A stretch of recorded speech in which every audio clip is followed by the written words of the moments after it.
Good evening and welcome to a series of critical conversations that we are doing on health and around health and human rights in times of Corona, COVID-19. And this is being brought to you through Scroll in partnership with Pi Consulting and Survivors Against TB. Today, we are going to be discussing healthcare and the LGBTQIA plus community.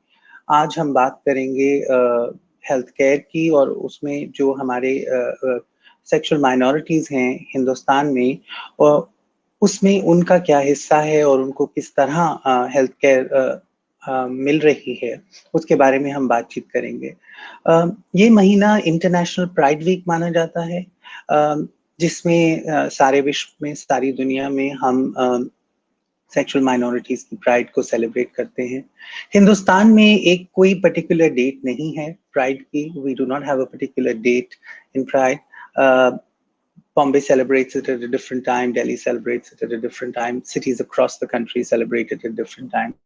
मगर ये बात अच्छी है क्योंकि I think Hindustan की diversity और उसकी inclusiveness का भी हिस्सा है कि हम हर तरीके से सेक्सुअल माइनॉरिटी को पूरे साल में अलग अलग जगह पे सेलिब्रेट करते हैं।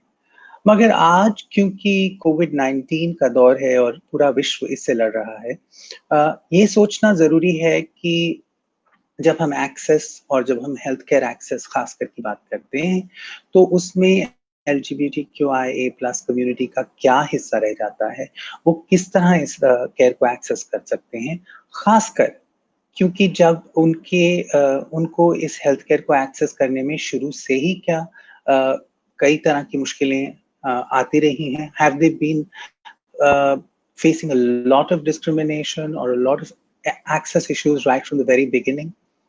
I also want to contextualize this discussion in the important two court judgments that happened over the last 5 years. The first was the Nalsar judgment, which recognized the third gender, breaking the gender binary from beyond male and female. The transgender population of India, after a long time, found not just legal status, but dignity and equal rights. उनको संविधान के में एक अपनी जगह मिली, अपनी पहचान मिली। और दूसरा ये कि the 377 judgment, which read down the colonial law, which was against consenting individuals engaged in sex of the same gender.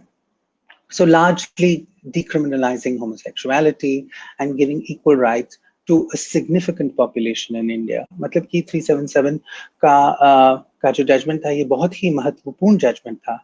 तो इसलिए आज हम बात कर रहे हैं क्या इन बुनियादी हकों को मिलने के बाद भी हेल्थ केयर यानी कि जो हमारा रोज की हेल्थ केयर की जरूरतें हैं इस कम्युनिटी की इनको इसमें पूरा हिस्सा मिल रहा है, बराबरी का दर्जा मिल रहा है कि नहीं मिल रहा है? Are the rights that have been granted to us by the Supreme Court enough to ensure sufficient healthcare access? And how is healthcare and the LGBTQI community interacting with each other? With this prelude, let me introduce two of my guests.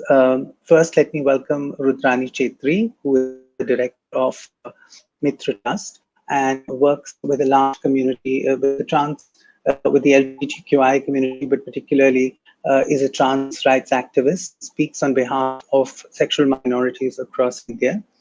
And I'm also joined by Gautam Yadav, probably one of the best known faces from the gay rights movement, but also from the voices of positive people, which we hear so little of. So बहुत धन्यवाद आपका, आप इस Sunday को वक्त निकाल के हमारे साथ जुड़े हैं इंटरनेशनल प्राइड वीक के लिए। Thank you. Thank you, Chapal, for having us. Thank you. Thank you. So I was talking about the court and its judgments and the rights that have come. And, you know, everybody thinks that our battle is over. But when you start thinking of healthcare, our battle has just begun in a way, right? Because is it enough that we have rights, but वो implement नहीं हो रहे हैं?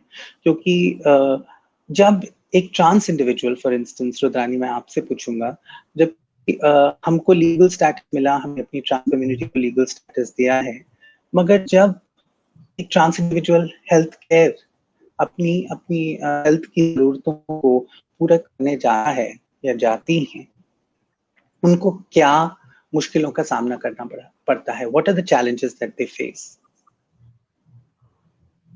So, as a trans person, I believe even after the judgment, there is of course an also judgment, and a lot of work has been done by Ministry of Social Justice and Empowerment, and of course there is a, a judgment which comes from the highest judiciary, and of the country.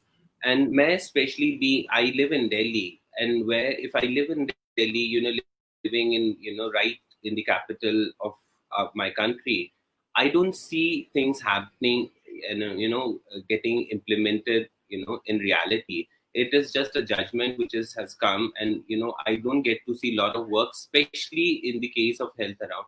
Till date, whenever you speak for a transgender health, it is only about HIV and AIDS. It's nothing more than HIV/AIDS. People cannot think about their sex reassignment surgeries, their feminization. Besides that, also there are a lot of other health issues. Even for example, अगर मुझे sir दर्द होता है, बुखार होता है, मैं किसी डॉक्टर के पास जाऊँ तो there is of course a huge level of stigma, hate, discrimination, and no entry for me most of the time. So this is what the hard reality is. I mean, this is very interesting. आप जो बात कह रही हैं, क्योंकि rights हैं और छोटी से छोटी हेल्थ केयर जरूरत के लिए डिस्क्रिमिनेशन, स्टिग्मा का हमें सामना करना पड़ रहा है. Gautam, let me take this question to you and let me ask you. You have accessed healthcare at various points in your life. आपको कई बार डॉक्टरों के पास जाना पड़ा. आप कम्युनिटी में काम करते हैं जहां पर लोगों को जब हेल्थ केयर की जरूरत पड़ती है तो ये बहुत कॉमन बात है कि हम बोलते हैं अरे LGBT फ्रेंडली डॉक्टर दिलवाओ, बट डॉक्टर का काम तो सिर्फ आपको आपके हेल्थ केयर की मदद करना है, राइट? तो आपका क्या सोचना है, आपका क्या अनुभव है इसके बारे में? What is your experience regarding this, especially with the gay community and the other communities that you have worked with? So, सबसे पहला पॉइंट जो है वो आता है कि अगर आप हेट्रोसेक्सुअल कम्युनिटी को देखें फॉर एग्जांपल, उनको कभी भी ये नहीं प्रूफ करना पड़ता है किसी भी पॉइंट में उनके लाइफ टाइम में कि वो नॉर्मल हैं. उसी जगह अगर अदर वे राउंड आप देखेंगे, LGBTQIA कम्युनिटी जो भी है, ये पूरा जो अम्ब्रेला है, इनको हर वक्त सबसे पहला पॉइंट ये बताना पड़ता है कि हम नॉर्मल हैं और आप प्लीज हमें भी उसी तरीके से ट्रीट करो जैसे आप किसी थर्ड पर्सन को या हेट्रोसेक्सुअल समाज को आप ट्रीट करते हैं. अगेन, आपने जिस तरीके से बोला कि किसी डॉक्टर का अगर हम पेशा देखते हैं तो उनका काम है कि वो अपना जो भी अगर उनके पास पेशेंट आया है तो उनको मेडिसिन दें, ट्रीटमेंट दें और उनको सही करें. लेकिन सबसे पहली चीज ये होती है कि उनके प्रोफेशन में जबकि ये सिखाया भी जाता है कि हमें जजमेंटल नहीं होना चाहिए, बट समहाउ जजमेंटल एटीट्यूड आ जाता है. चाहे वो ट्रांसजेंडर पर्सन हो, चाहे वो गे पर्सन हो, चाहे वो लेस्बियन पर्सन हो, उनको लगता है कि ये जो लोग हैं ये बिल्कुल अलग समुदाय से हैं और इनको ट्रीट करने से पहले, लाइक फॉर एग्जांपल अगर कोई ट्रांस पर्सन है वो तो इतना विजिबल होता है, अगर उसको कोई प्रॉब्लम है वो डॉक्टर के पास जितनी देर में प्रॉब्लम बताएगा उतनी देर में सबसे पहले डॉक्टर को ये समझाना पड़ता है कि वो ऐसा क्यों. या फिर कई बार ये देखा गया है कि अगर क्यू है वहां पे डॉक्टर के यहाँ पे या हॉस्पिटल में, बिकॉज कई सारे ट्रांस पर्सन ऐसे हैं जो प्राइवेट क्लिनिक्स अफोर्ड नहीं कर पाते हैं. ये एक हार्श रियलिटी है हमारे देश में. तो बहुत सारे ऐसे ट्रांस पर्सन है, अगर वो जाते हैं गवर्नमेंट हॉस्पिटल में तो उनको क्यू में अगर उनका नंबर भी आ जाता है फिर भी उनको इस तरीके से ट्रीट किया जाता है कि आपको सबसे लास्ट में देखेंगे. एंड लास्ट में भी आपको प्रॉपर 15 मिनट, 20 मिनट, 10 मिनट जो भी आपको टाइम मिलना चाहिए वो आपको नहीं मिलेगा. आपको सिर्फ 2 मिनट में रफा दफा कर देंगे कि ठीक है आपको ये प्रॉब्लम है, आप ये लीजिए और ठीक हो जाएंगे. तो ये तो बहुत जरूरी बात कही आपने कि आप अगर पब्लिक हेल्थ केयर जो सरकारी अस्पतालों में केयर है उसको एक्सेस करते हैं तो बहुत ज्यादा मुश्किल होती है, मगर प्राइवेट में अगर आप पैसा खर्च करने को तैयार हैं, मतलब कि आप समृद्ध हैं, आप पैसा खर्च कर सकते हैं, तो आपको सही केयर मिल जाती है, और मोस्ट इम्पोर्टेंटली जल्दी मिल जाती है, और बिना किसी भेदभाव के। अगर उनको भेदभाव करना भी होता है तो दबा के रखते हैं, क्योंकि आप उन्हें पैसा दे रहे हैं। मैं just before I go to the next question, मैं ये बता दूं कि we are taking live questions. Please, if you have any questions for Rudrani or for Gautam, please, you can tweet to us, you can write to us on our Facebook, you can write to us on our Insta. जहां पर भी आपको सवाल पूछना है पूछिए, and our producer will ensure that वो यहाँ पर आ जाए और हम इनसे पूछें। रुद्रानी, आपने तो कम्युनिटीज के साथ काफी फ्रंट लाइन्स पे काम किया है, और कुछ महीनों से हम इंटरव्यूज भी कर रहे हैं ट्रांस इंडिविजुअल्स के जो पब्लिक हेल्थ केयर एक्सेस करना चाहते हैं। तो कुछ पर्टिकुलर बातें बताइए आप, जो चैलेंजेस होते हैं जब कोई ट्रांस इंडिविजुअल एक सरकारी अस्पताल जाता है और वहां पर हेल्थ केयर एक्सेस करना चाहता है, चाहे वो स्पेशलाइज्ड केयर हो, चाहे वो रेगुलर केयर हो, जैसे आप कह रहे थे सर दर्द तक की, तब क्या होता है? देखिए, किसी भी ट्रांसजेंडर व्यक्ति के लिए सरकारी हॉस्पिटल में जाने का मतलब होता है उस गेट से लेके डॉक्टर तक पहुंचना, और डॉक्टर जो उनको लिख के देते हैं फॉर बाकी for any kind of examination और go to get this medicine और whatever. So from this gate to reach to doctor, to all different points, and to go through this entire system, वो इतना torturers है कि हम लोग कभी कभी उस चीज को अवॉइड करना चाहते हैं. और मैं आपको श्योरिटी के साथ कह सकती हूँ कि बहुत सारे लोग हमारे कम्युनिटी में आज भी इसलिए घबराते हैं क्योंकि उन लोगों को सख्त लोग चलते हैं तो ऐसा कोना मार के चलते, मतलब कोना हटा के चलते कि हम किसी छू ना जाए.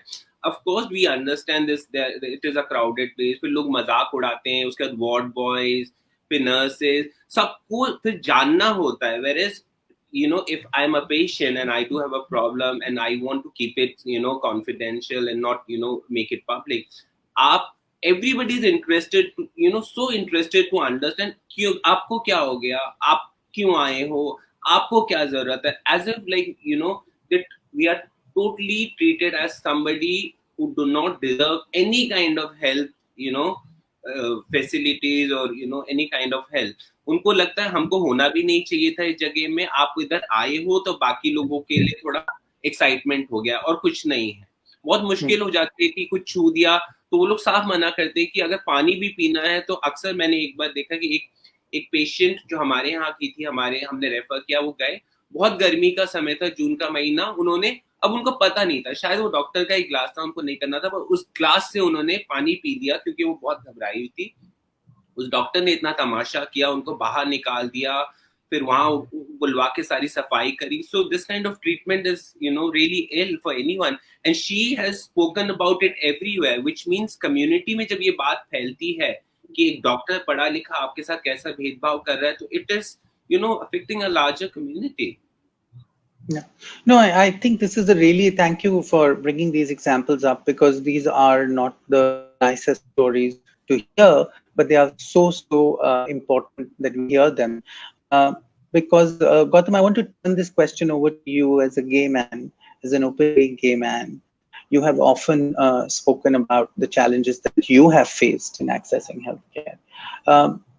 Do you think that journey from that gate to that inside of the hospital where you sit with the doctor, because gay people often never disclose their sexual orientation, it's much harder for trans individuals, they cannot walk away, but gay people actually, as far as I know, often deliberately hide their sexual orientation. वो दबा के रखते हैं इस बात को कि भाई और सवालात की बात ना करनी पड़े. तो जब आप बताते हैं डॉक्टर को, when you disclose your sexual orientation to a doctor, sometimes it's not needed, sometimes when it is needed, जब जरूरत होती है और आप बताते हैं, तो what is the behavior, what is the experience that you have? It depends, because especially as you said it correctly कि लोग नहीं बताते हैं, and ऐसा भी नहीं है कि लोग बताना नहीं चाहते हैं. कई बार लोग बताना चाहते हैं, बट वो सिर्फ इस हेजिटेशन की वजह से नहीं बताते हैं कि अगर मैं अपने डॉक्टर या काउंसलर को ये बोलूंगा कि I am involve into the same sex practice, तो वो जजमेंटल हो जाएंगे, यू नो। एंड उसके बाद शायद क्यूरियोसिटी है या फिर किसी भी तरीके से वो हमारे साथ डिस्क्रिमिनेशन करें या ये सारी चीजें करना शुरू करें। सो एंड अगर STI STDs हैं तो ऑफ कोर्स उस टाइम पे कहीं ना कहीं बताना जरूरी भी होता है, वो डॉक्टर के नजरिए से नहीं, एज अ पेशेंट हमें बताना बहुत जरूरी होता है कि हम इस चीज में इन्वॉल्व हैं, हम इस एक्टिविटी में इन्वॉल्व हैं। तो कई बार ऐसा होता है कि अगर आपने बता दिया है, फॉर एग्जाम्पल जिस तरीके से मैंने प्रीवियसली केसेस डील किए हैं, स्पेशली अगर कोई पर्सन पॉजिटिव है और वो किसी ART सेंटर में रजिस्टर्ड है, एंड मैं ये गे पर्सन की बात कर रहा हूँ, तो सोचिए ट्रांसजेंडर्स के साथ क्या होता होगा। सो अगर वो रजिस्टर्ड हैं और वो जब जाते हैं ट्रीटमेंट के लिए, और ये उनको ऑलमोस्ट 8 महीने 9 महीने हो चुके हैं ट्रीटमेंट लेते हुए, तो वो बोलते हैं जब भी मैं विजिट के लिए जाता हूँ मुझे इस नजर से देखा जाता है कि मैं गे हूं और मैं कुछ क्राइम करके आया हूँ। एंड वो ये बताने की कोशिश करते हैं that because you were involve into the same sex practice, तो आपको तो HIV होना ही था, आप इससे बच ही नहीं सकते। या फिर कुछ लोगों के ऐसे कमेंट्स आए हैं कि उन्होंने बोला है कि गौतम अभी हम डॉक्टर से मिलके आए हैं, डॉक्टर इज सेइंग कि अब हो गया है आपको, अब भोग तो आपको नहीं होगा तो और किसको होगा। ये लैंग्वेज आज भी यूज की जाती है हमारे हेल्थ केयर प्रोवाइडर्स के बीच में। तो वो कहीं ना कहीं उस पर्सन को, जो पर्सन उस वक्त हॉस्पिटल में जा रहा होता है, एक तो वो ऑलरेडी या तो HIV है, STI है, STDs है, या XYZ कोई भी प्रॉब्लम से जूझ रहा है, बट हॉस्पिटल जाने के बाद जब वो घर जा रहा होता है तो वो एक एड ऑन प्रॉब्लम लेके जाता है, वो होती है मेंटल हेल्थ इशू। वो डिप्रेशन के साथ घर वापस जा रहा होता है। तो आई मीन ये तो बहुत अच्छा आपने हमें समझाया कि there is a lot of healthcare discrimination also leads to mental health problems. ये बात हम भूल जाते हैं क्योंकि very often we think mental health is a result of your sexual orientation. Chapal, we can't hear you. You are not audible. I'm sorry. Yeah. I think that it's very important what you're saying, because you're talking about the issue that mental health care also comes, mental health problems also come regarding and coming through the discrimination that you face in accessing healthcare. जब आप किसी से मदद लेने जा रहे हैं और उसका काम है आपको चिकित्सा देना, आपको बेहतर करना, और वही आपको भेजता है या भेजती हैं और भी बुरा महसूस करा के, तो उसका क्या असर होता है आपके जीवन पे या आपकी बीमारी से लड़ने की क्षमता पे? You know, what does it say about your ability to access and sustain yourself? Now, what happens when you confront this? Because I know both of you are very outspoken. You have acted as strong voices in your for the community. Now, Rudrani, what happens? Do you have an instance where you have confronted the healthcare system or the doctor, and what has happened then? How do they react? See, this is part of a job. What we do is to create this enabling environment, because any service from whatever service XYZ, it has to be an enabling environment to access that. आपके पास वो एक माहौल नहीं होगा तो you never gonna go and do that. For example, आप film भी देखने जाओगे तो वो ऐसा अंधेरा नहीं हुआ तो आप नहीं देख पाओगे। तो इसी तरह हर चीज का एक अपना मतलब तरीका है। तो अगर हेल्थ सर्विसेज में वैसा नहीं किया जाएगा तो दिक्कत है। तो हमने बहुत से ऐसे केसेस देखे हैं जहाँ पे भेदभाव हुआ है। राइटली गौतम ने सेड कि जो इलाज कराने जाता है वो और ज्यादा डिप्रेस इसलिए होके आ जाता है कि वो पूरा माहौल ऐसा होता है। फ्रॉम गेट कीपर से आपको गेट कीपर पूछेगा, फिर वार्ड बॉय पूछेगा, फिर नर्स पूछेगी, फिर डॉक्टर पूछेंगे, फिर अगल बगल में बहुत सारे मरीज होंगे वो आपको पूछेंगे। सो आप अपने प्रॉब्लम को तो भूल ही गए, आप उनको एक्सप्लेन करते रहोगे कि आपको कौन। तो हम लोग बहुत सारी जगह में सरकारी अस्पताल में जाके उनको समझाया है और ये हमारी ड्यूटी रही है, और हम उनको इस कतई रिस्पॉन्सिबल नहीं ठहराते इस बात के लिए। You need to understand also this thing. If our medical syllabus fail to teach doctors and health practitioners about transgender and LGBT community, it's not their mistake. And at the same time, where they're not learning anything, health and LGBT, at the same time, they are learning from so much which is coming socially, Yeah.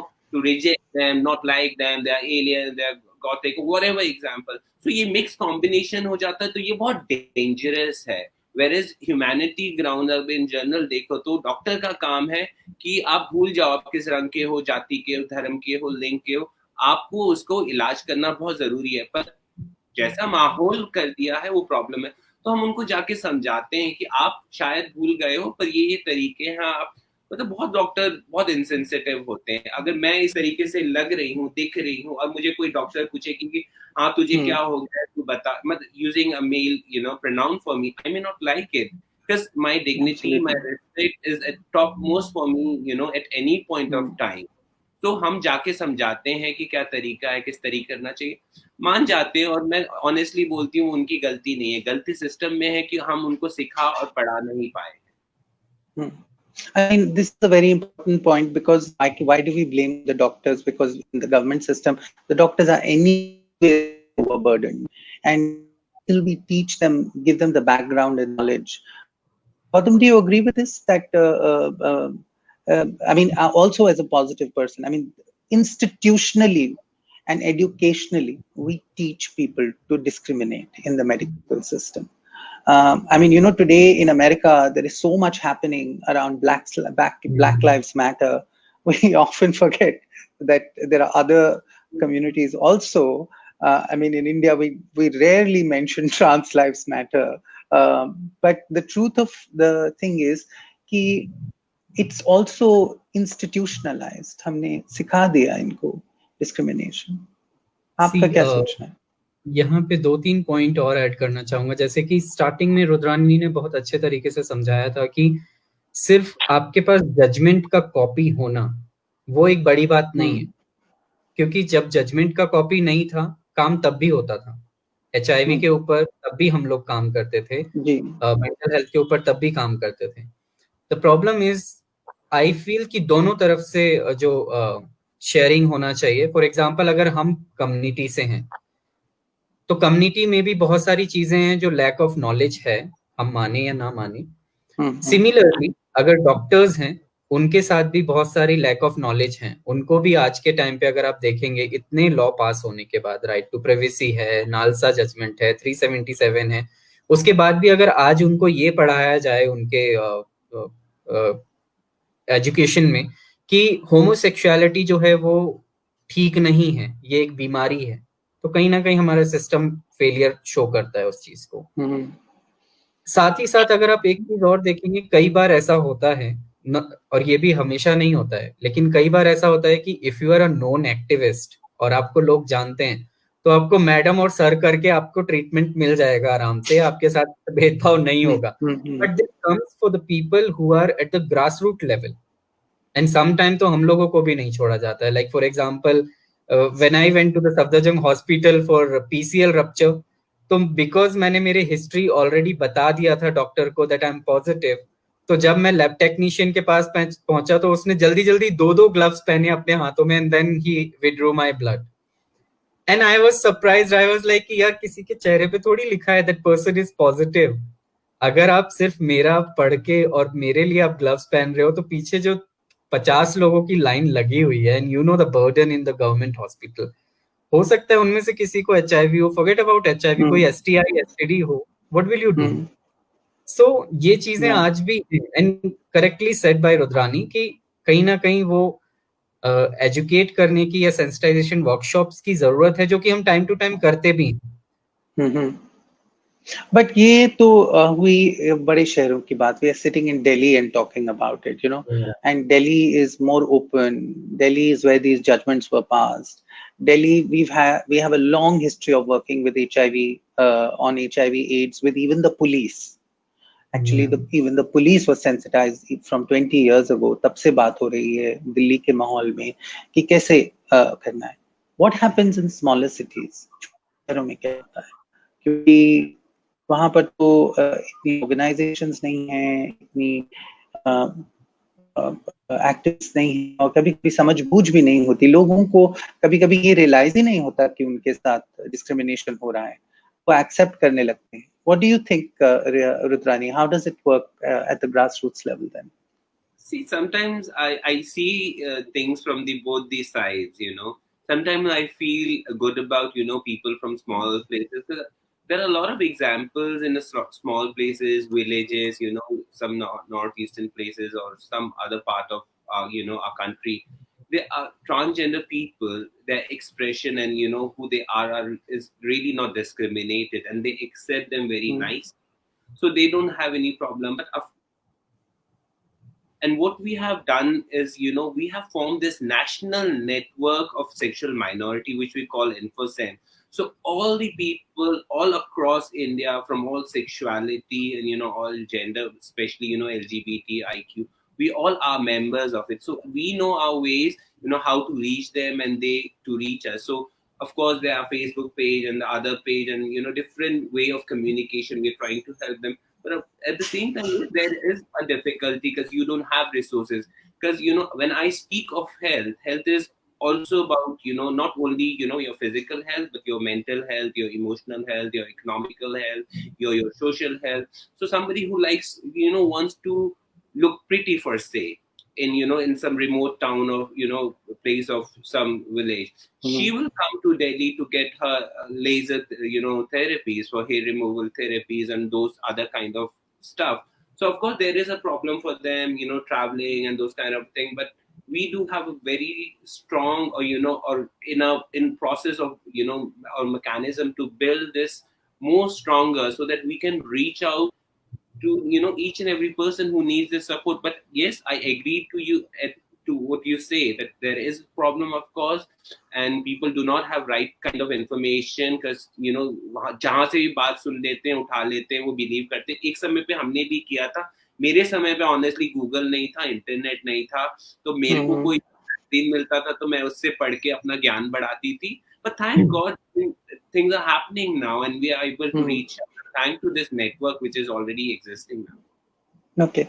Let me turn it in a slightly different way to you, Gautam, because that's also an important issue for people who are affected with HIV and living with HIV. है ना? ये काफी बड़ी population है. उसमें हम जब बात करते हैं हेल्थ केयर की, तो for the last 20 years हमने बहुत काम किया है, sensitization का काम किया है. India is one of those countries which gives access to medicines, access to testing. But how is the experience? Because in the ICTC centers, for instance, you just mentioned how doctors can sometimes be insensitive. कभी-कभी थोड़ी से अजीब judgmental बातें भी बोल देते हैं. आपका क्या पॉजिटिव कम्युनिटीज की तरफ से क्या सोच है इसके बारे में? See, to add to Rudrani as well कि like हमारे यहाँ पे जो भी हम प्रोजेक्ट्स रन कर रहे हैं, उनमें कहीं ना कहीं अगर आप देखेंगे हम 2-3 जगह पे अटक के रह गए हैं. मेरा अटकने से मतलब है कि हम HIV और STI के अलावा उस बाउंड्री के आगे हम निकल नहीं पा रहे हैं, या उस बाउंड्री के आगे हम सोच नहीं पा रहे हैं. अगर आप देखेंगे जो हेट्रोसेक्सुअल कम्युनिटी है, अफेक्टेड तो वो भी है, इन्फेक्टेड वो भी है, बट उनके लिए अगर आप देखेंगे अलग अलग तरीके की स्कीम्स हैं. फॉर एग्जाम्पल बेटी पढ़ाओ बेटी बचाओ, या फिर जनधन योजना है, या फिर हर साल कुछ नया योजना गवर्नमेंट की तरफ से आता है. बट अगर आप देखेंगे तो जो ये एक समुदाय है, चाहे वो LGBT समुदाय है, या फिर सेक्स वर्कर्स का समुदाय है, या ड्रग यूजर्स का समुदाय है, उनके लिए अलग से स्पेसिफिक कोई स्कीम नहीं है. और अगर जो हैं भी, तो वो हम कितना लोगों तक पहुंचा पाते हैं, वो एक गौर करने वाली बात है. बहुत सारे लोग हैं जिनको आज शायद ये भी नहीं पता है कि मेरे लिए नालसा जजमेंट क्या है. कई सारे लोगों को ये भी नहीं पता है कि 377 जजमेंट जो पास हुआ है, तो उसमें क्या पास हुआ है, क्या नहीं पास हुआ है, क्या चीज हो सकती है, क्या नहीं हो सकती. लोगों को लगता है कि हम शादी कर सकते हैं, विच इज नॉट राइट. तो ऐसी बहुत सारी चीजें हैं जो एक दूसरे के साथ, जो डॉट्स हैं वो एक दूसरे के साथ कनेक्टेड होते हैं. Now come to the ICTC centre, जो भी अगर हम बात करें तो उनमें अगर हम देखें तो सिमिलरली, अगर आप देखेंगे रुद्रानी और मैं, हम बार बार इस चीज को पुश कर रहे हैं कि हम ब्लेम नहीं कर रहे हैं हमारे डॉक्टर्स को या काउंसलर्स को या सिस्टम को। The only problem is India का पॉपुलेशन आप देखिए, और अगर एक हॉस्पिटल में एक दिन में 500 लोग जाएंगे, 600 लोग जाएंगे, which is only for HIV treatment, या तो उनके लिए, और वहां पे डॉक्टर एक है, काउंसलर एक है, डिस्ट्रीब्यूशन के लिए कोई एक पर्सन है, तो उनके लिए कितनी ज्यादा प्रॉब्लम होती होगी। क्योंकि जब आप उनसे डील कर रहे होते हैं, तो अगर मैं गया हूं, मेरे हो सकता है मेरे 10 सवाल हैं जो मैं पूछना चाहता हूं डॉक्टर से, बट क्योंकि टाइम ही नहीं है, क्योंकि मैं अगर उतना टाइम दे दूंगा तो 2 बजे 3 बजे तो ICTC सेंटर बंद भी होना है, उसके बाद उनको अपना पेपर वर्क करना है। तो ये सारी चीजें कहीं ना कहीं मिल के आती हैं जो हर चीज को अफेक्ट करती हैं, द बर्डन। तो इसके लिए जैसे हम लास्ट टाइम भी बात कर रहे थे, कम्युनिटी बेस्ड जो ART सेंटर्स हैं उनके बारे में हमें सोचना पड़ेगा। जो जो ऑर्गेनाइजेशंस हैं जो अभी कॉन्डम डिस्ट्रीब्यूशन पे ध्यान दे रहे हैं, सेफ सेक्स प्रैक्टिस के ऊपर ध्यान दे रहे हैं, HIV टेस्टिंग के ऊपर ध्यान दे रहे हैं, साथ ही साथ सिमिलरली अभी कहीं ना कहीं हमें इनके ऊपर भी ध्यान देना चाहिए कि हम उन कम्युनिटी बेस्ड ऑर्गेनाइजेशन को इकट्ठा करके डिस्ट्रिक्ट वाइज उन वहां पे हम ART ट्रीटमेंट देना शुरू करें, या फिर फैसिलिटीज प्रोवाइड करना शुरू करें, या गवर्नमेंट की तरफ से काउंसलर्स प्रोवाइड करना शुरू करें। बिकॉज हम माने या ना माने, एक चीज ये भी हो जाती है कि जब हम गवर्नमेंट हॉस्पिटल में जाते हैं तो हो सकता है मैं काउंसलर के साथ कंफर्टेबल नहीं हूँ, बट अगर मैं एक कम्युनिटी बेस्ड ऑर्गेनाइजेशन में गया हूँ, मेरे दिमाग में जितना कुछ भी भरा होगा मैं सारी की सारी चीजें निकालूंगा। और आप यकीन करेंगे कि जो LGBT समुदाय के लोग हैं, वो सिर्फ ऐसा नहीं है कि आज उनके साथ कोई इंसिडेंट हुआ तो उनके दिमाग में कुछ चल रहा है, बचपन से लेके उनको कभी मिला ही नहीं है कोई जिसको वो समझा सके कि मुझे प्रॉब्लम क्या है, क्योंकि उनको हमेशा ऐसी जगह फिट होने के लिए बोला गया है जहाँ जिसके लिए वो बने ही नहीं है। और हमेशा ये होता है कि मेरे लिए जो चीज नॉर्मल है वो शायद मेरे माँ बाप के लिए नॉर्मल रही ही नहीं है कभी, और जो चीज मेरे माँ बाप के लिए नॉर्मल है वो जिंदगी में मेरे लिए कभी नॉर्मल हो ही नहीं सकती। और ऐसे बहुत कम लोग हैं जो रुद्रानी और गौतम की तरह आके लड़ पाए और बोल पाए कि नहीं ये मेरी सेक्सुअलिटी है। अरे हम तो 17-17, 20-20, 30-30 साल यही लड़ते हैं अपने आप से कि मेरी सेक्सुअलिटी क्या है, मैं कौन हूँ, मेरा वजन क्या है, तो आई मीन इसमें 2-3 चीजें बहुत बढ़िया निकल के आई। एक तो जो स्ट्रगल LGBTIQIA, क्योंकि यहाँ पर हमारे पास बहुत सवाल हैं, and please ask us more questions. मगर इसमें मैं एक बात आपको क्लैरिफाई करूं, किसी ने कहा है यहाँ पर कि asexuality is not part of LGBTQ. No, the term is LGBTQIA+, because we are looking at not just a certain kind of gender or certain kind of sexuality, we are also looking at gender fluid people, and that is also very important to understand. This is an umbrella term, it is not about excluding anyone, so please, I just want to clarify that very quickly. And also the idea that in a way what is also emerging is that we have invested so little in healthcare across this country that now the people who are suffering the most are often people who access public health care.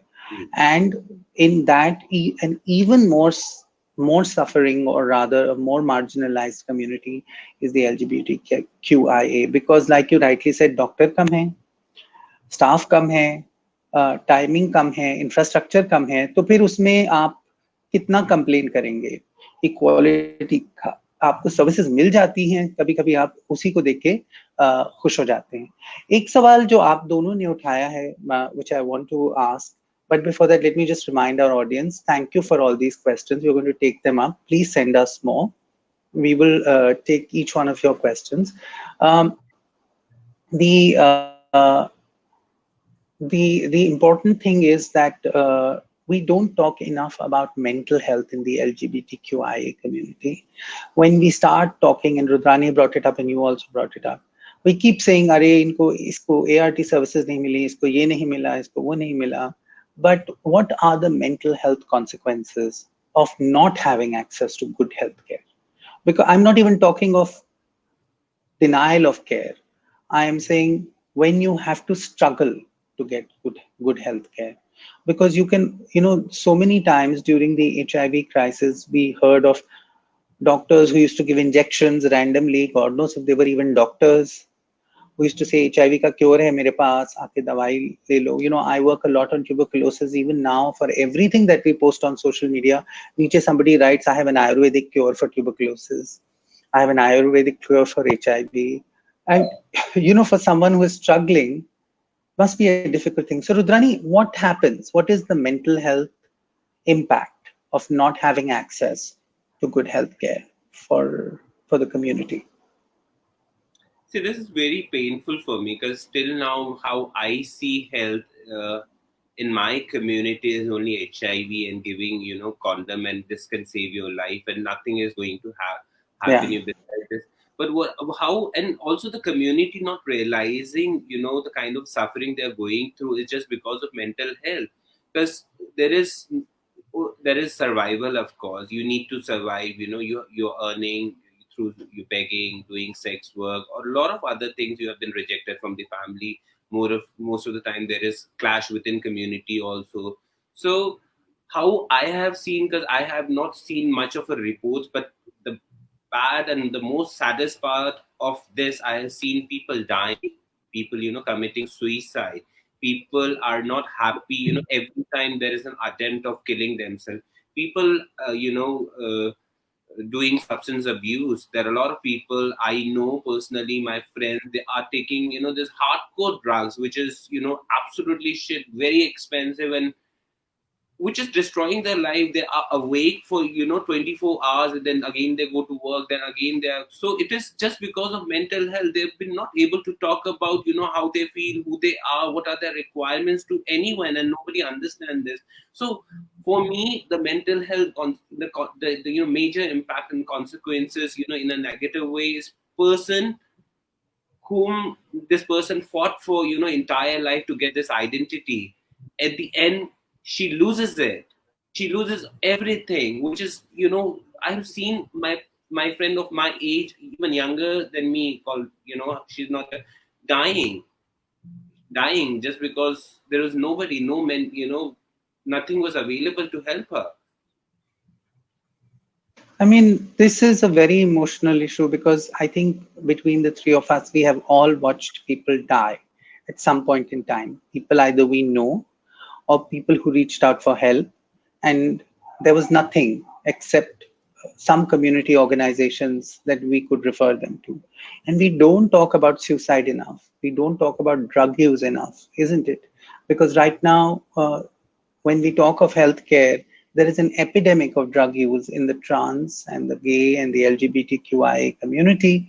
Um, Very hardcore drugs. And the truth is that so many people that we know of who try and access services, then there is, of course, the additional judgment. First, you are a LGBTQI individual community member, then you may be gender fluid.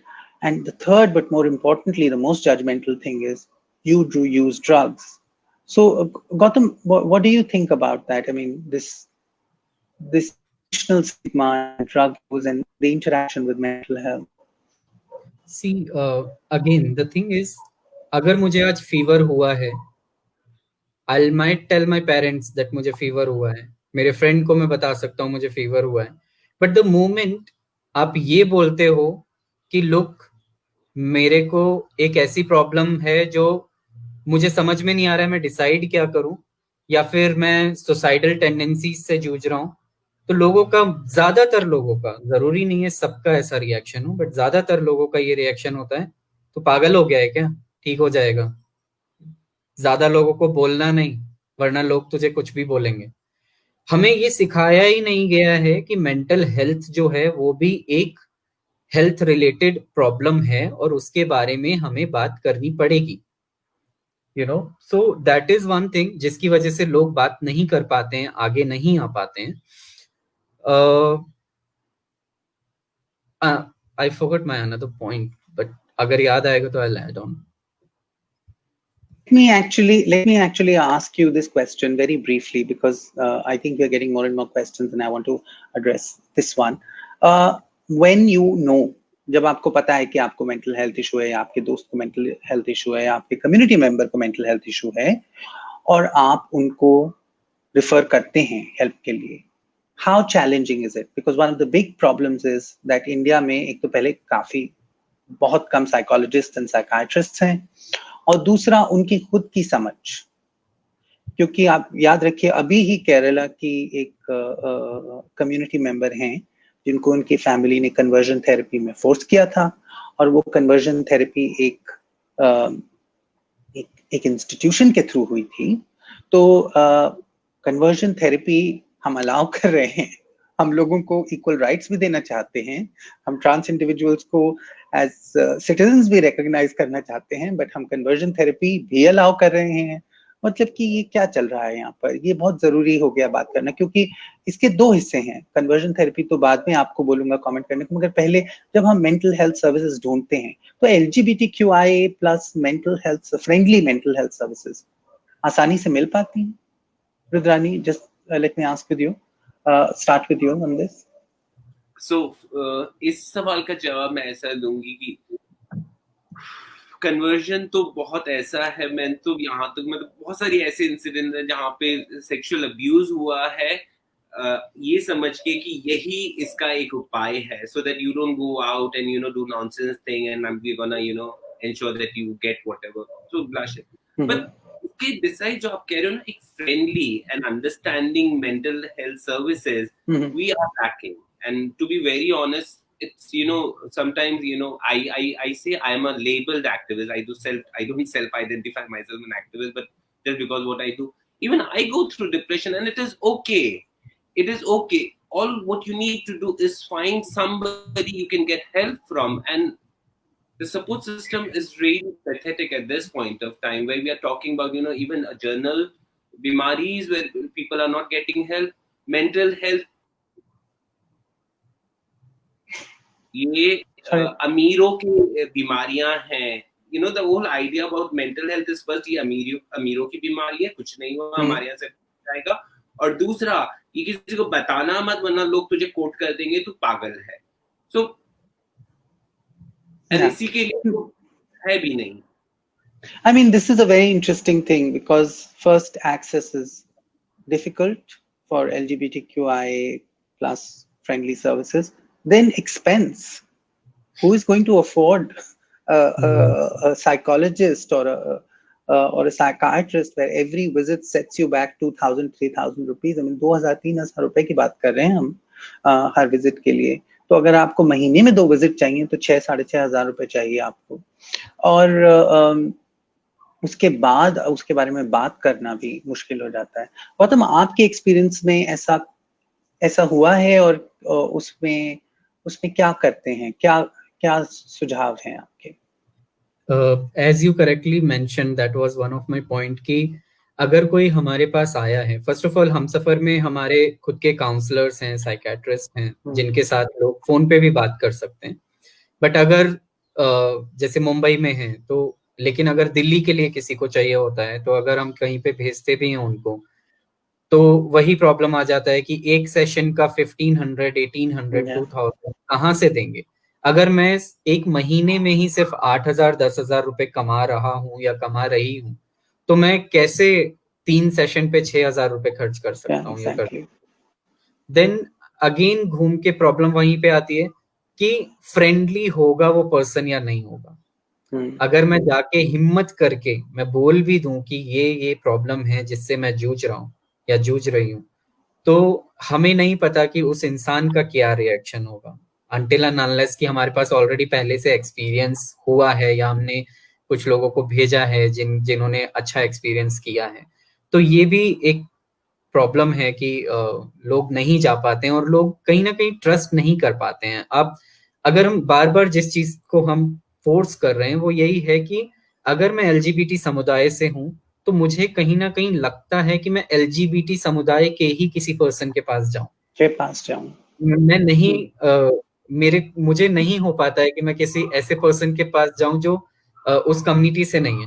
इसके कुछ reasons भी हो सकते हैं जो कि गलत reason भी हो सकते हैं। जैसे फॉर एग्जांपल कई बार होता है, जैसे मेरे पास कोई काउंसलिंग के लिए आया तो वो मुझे बोलते हैं कि गौतम हम आपके पास आए हैं बिकॉज आप एचआईवी के साथ जी रहे हो, आपको उसके बारे में पता है, आप 10 साल से काम कर रहे हो, या आप एलजीबीटी कम्युनिटी का एक हिस्सा हो, तो इसलिए हम आपके पास आए हैं। जबकि ऐसा नहीं है।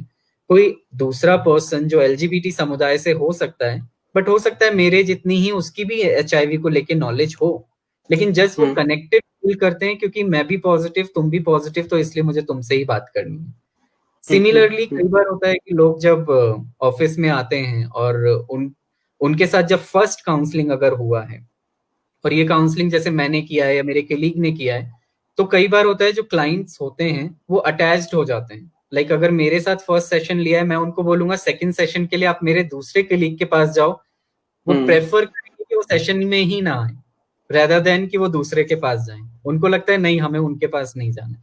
और अगर उनके कोई क्लाइंट होंगे वो मेरे पास रेफर करेंगे तो वो नहीं आते। तो बहुत सारी चीजें हैं जो मिक्स हो जाती हैं। एंड सबसे ज्यादा यही है कि एलजीबीटी फ्रेंडली काउंसलर्स का होना, और दूसरा जो फीस है, क्योंकि अगर हम कुछ ऑर्गेनाइजेशंस हैं जो सिर्फ और सिर्फ काउंसलिंग करती हैं, जैसे मानस फाउंडेशन है दिल्ली में, अगर वो उनके पास हम रेफर भी करते हैं तो उनके अपने बर्डन है, वो सिर्फ एलजीबीटी लोगों को तो नहीं लेते, उनके पास और आते हैं। तो जो लोग कर भी रहे हैं तो उनके पास अगेन वही बर्डन का इशू हो जाता है कि एक दिन में वो कितने लोगों को ले सकते हैं।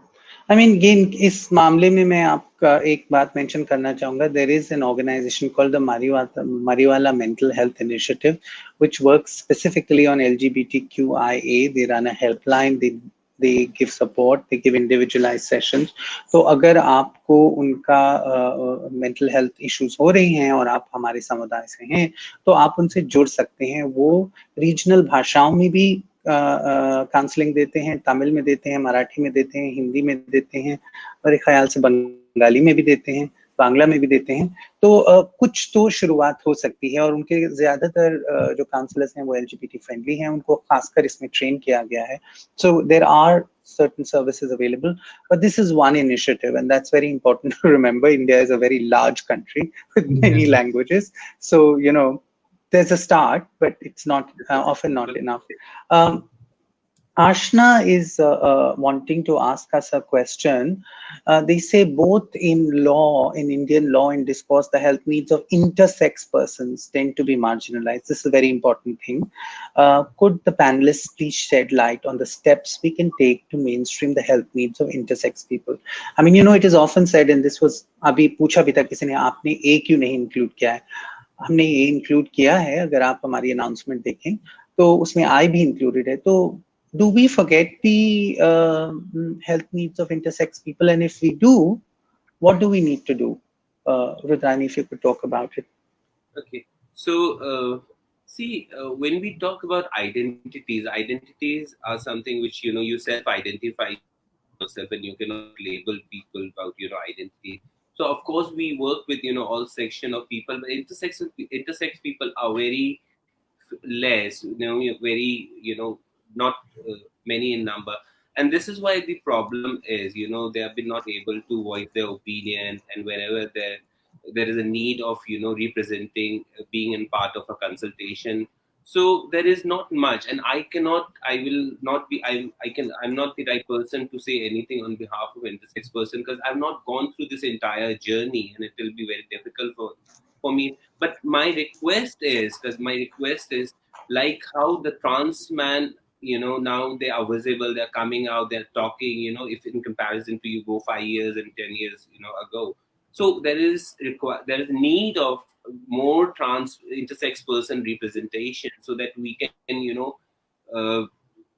improvise. And as you say, of course, there is problems with, system, and they have been discriminated. So we need to work out. I don't see that, everything is okay or perfect, but yes, there is problem, and also there is no understanding of people of intersex.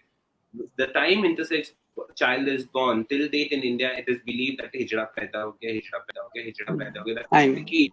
See, again, like how we speak, your gender is not something which is between your legs. Even if this intersex child grows up and says, I'm a man, we need to give that respect. If intersex person grows up and says, I'm a woman, we need to give that respect. We cannot keep them in the bound, in this box of LGBTQ if they are not okay with it. It's that individual who wants to, identify as a man, it's his right. As a woman, it's his right. But in this, when we say a minority community and not very visible right now, we think if we need more representation so we can do more. No, I think that's very beautifully put. I want to repeat something what Rudrani just said. Your sex is not between your legs. I mean, I think we need to use that as the starting point of a larger public discussion about what sexuality is and what gender is and who we are. एक बहुत बड़ी बातचीत शुरू करनी की जरूरत है हिंदुस्तान में, और हिंदुस्तान में ही पूरी दुनिया में खासकर, कि सेक्सुअलिटी क्या है, जेंडर क्या है, और ये किस तरह एक दूसरे के साथ इंटरैक्ट करते हैं. क्योंकि हमारी आदत है लोगों को, और शायद ये हमारी जरूरत भी है कि हम लोगों को हमेशा कैटेगरीज में डालते हैं, बट हम भूल जाते हैं कि लोग उस कैटेगरी से निकलने के लिए भी चाहते हैं. हर जना, everybody is not a packaged product. सब लोग नेस्ले से नहीं आए. लोग कैटेगराइज होना भी नहीं चाहते हैं. They don't want कि मुझे एक They don't want to be categorized. Yeah. I want to ask this last question because my producer has absolutely told me that we are already running without time, because somebody has asked this question. Very quickly, very briefly, your thoughts on conversion therapy. I want to force this issue a little bit because we just lost a very young individual. And over the last months that we have been conducting interviews, we have heard of an innumerable number of people who are saying, माँ बाप ने conversion therapy घर में डाल दिया, कभी यहाँ डाल दिया, किसी बाबा के पास. तो ये need for conversion therapy. I mean, conversion therapy से हम किस तरह थोड़ी सी इस पे बातचीत शुरू करें जो हमें हमारी कम्युनिटी को इससे बाहर निकाले, क्योंकि it's both inhumane, but it is also torturous. It destroys these individuals. Rudrani, just very briefly thoughts on this. Very briefly, तो मैं यही बोल सकती हूँ कि अगर आप इसको कहते हो inhuman है, torturous है, तो ये कैसे होगा, टेक्निकली कैसे होगा, we all can work out and we can propose, but सख्त कानून बनने चाहिए. जैसे ही ऐसा कोई रिपोर्ट होता है तो जो भी perpetrator है or should be arrested and should be fined, should be penalized, should be put behind the bars, because you do not understand what you're trying to do with it's cruel. So मेरा तो यही है कि jail में डालो, कानून बनाओ, कानून की जरूरत है. Thank you. Gautam, very briefly, what do you think about conversion therapy and how we can address that issue? Similarly, because दो चीजें हैं यहाँ पे. कुछ challenges भी होते हैं अगर कोई issue होता है उसके साथ. अगर किसी के साथ ये कन्वर्जन थेरेपी हो रहा है तो अगर हम उनको इनकरेज भी करते हैं प्लीज रिपोर्ट, तो कई बार होता है लोग रिपोर्ट नहीं कर पाते हैं बिकॉज कोई भी उनके ऊपर प्रॉब्लम हो सकता है, चाहे फैमिली प्रेशर है या वो नहीं चाहते कि माँ बाप के अगेंस्ट जाएं या किसी के भी अगेंस्ट जाएं. That is one challenge which we face. Then अभी जैसे देखेंगे, अगर आप जजमेंट्स के कॉपी उठा के देखेंगे, उसमें क्लियरली मेंशन किया गया है कि ये थेरेपी नहीं होनी चाहिए. अगर होगा तो आपका लाइसेंस तक कैंसिल किया जाएगा. बट उसके बाद भी लोग करते हैं, उनमें डर नहीं है उस चीज का. तो Rudrani correctly said that we need some law जो कि ये प्रोटेक्ट कर सकें हर एक इंडिविजुअल का, उनका अपना right. No, I think this is really important because as India is debating conversion therapy, it will be interesting for you to know that this also exists even now in various parts of the world, including some of the more developed countries in the world. So we are not alone, but the problem is that the lack of education, दूसरे की sexuality और gender को समझने की बात जो हम करते हैं वो यहाँ पर ही कम नहीं है और जगह पे भी बहुत कम है.